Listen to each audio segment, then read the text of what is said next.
Muita gente confunde os bairros Colônia Dona Luísa e Oficinas, mas é porque eles são assim mesmo, um do ladinho do outro. A Colônia Dona Luísa começa na Avenida Visconde de Mauá, no quartel do Exército, mas o principal ponto é aquele ali, na Rua Padre Anchieta. É um caminho que revela muitas histórias e que você vai conhecer junto com a gente. É na Rua Padre Anchieta onde estão os marcos do bairro, a Igreja do Espírito Santo, o Colégio São Francisco e o prédio do antigo Seminário Verbo Divino.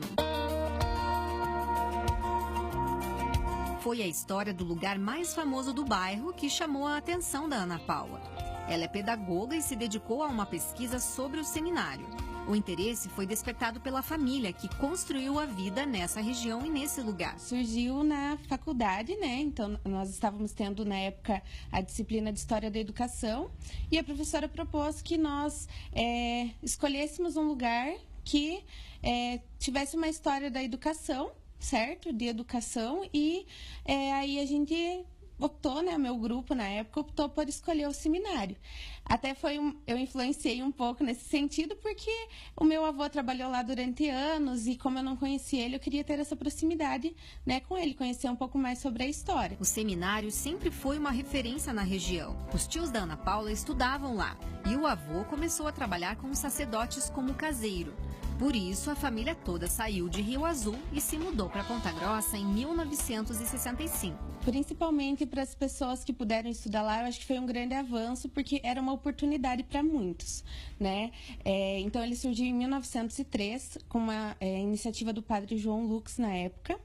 Ele revolucionou esse ensino, então ele trouxe muitas oportunidades para os jovens da época, certo? Então, eles compraram uma pequena casa de uma viúva, onde é o seminário atualmente, né?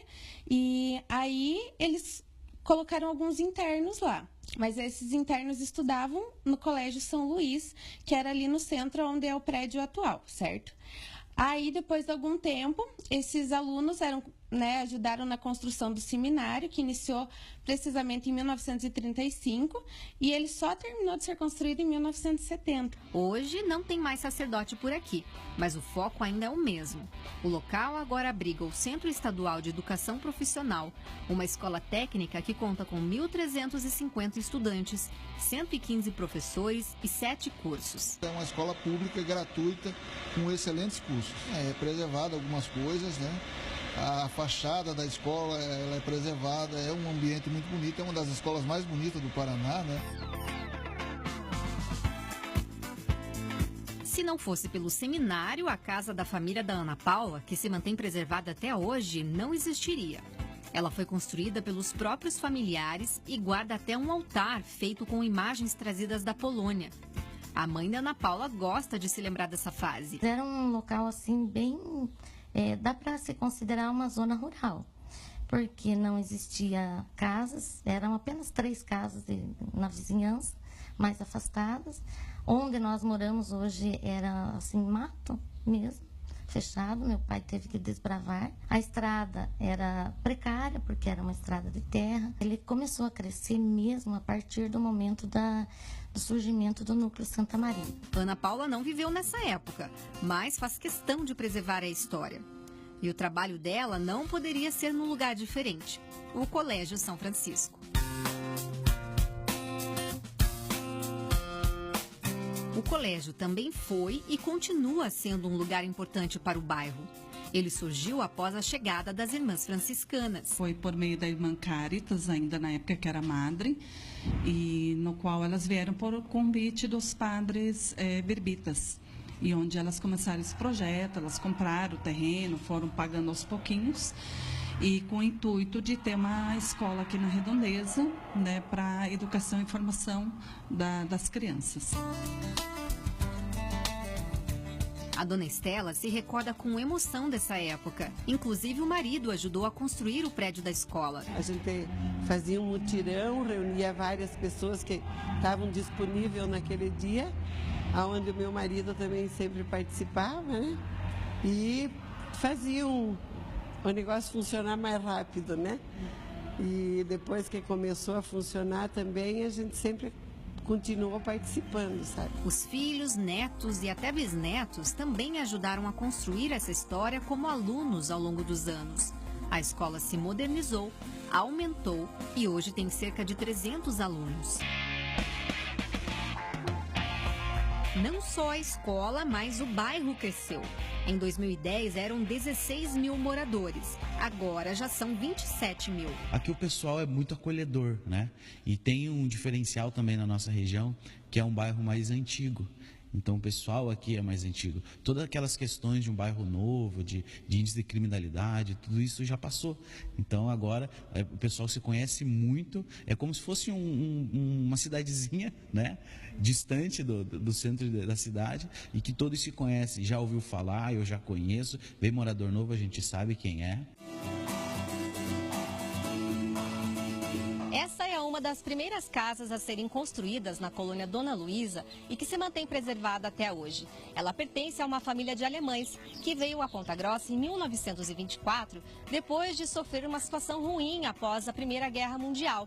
Foi aí então que eles começaram a escrever a própria história. Dona Olga é brasileira, mas é descendente da geração que chegou ao Brasil na década de 20.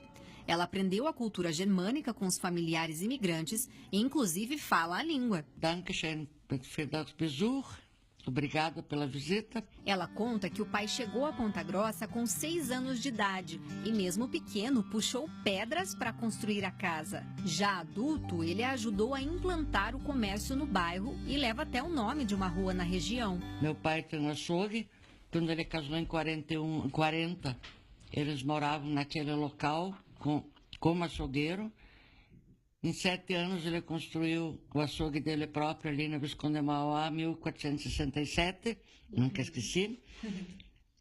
Daí em 57 ele já construiu o predinho.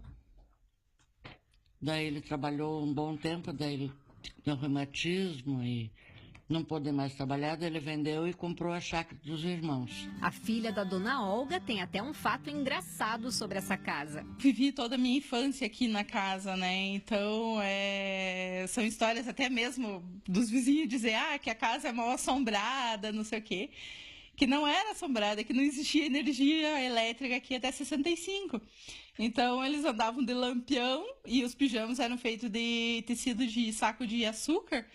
E daí eles andavam no sote, né, iam de um quarto pro outro, com um lampiãozinho, né, de querosene acesa. E daí o povo achava que era assombrado, que era fantasma. E são histórias vividas nessa casa e deixadas pelos familiares que a Andréia quer continuar passando para as próximas gerações. É um tesouro valioso. A avó que me ensinou a falar alemão. Faço questão hoje de ensinar meu filho de 3 anos a falar alemão. Ele canta, ele se pronuncia um pouco em alemão, que a gente tem que trazer essa origem, essa raiz de volta, né? Nós aqui continuamos a manter, né? Sempre preservando essa história. Sempre preservando a história. Não vendo, não dou a casa para ninguém.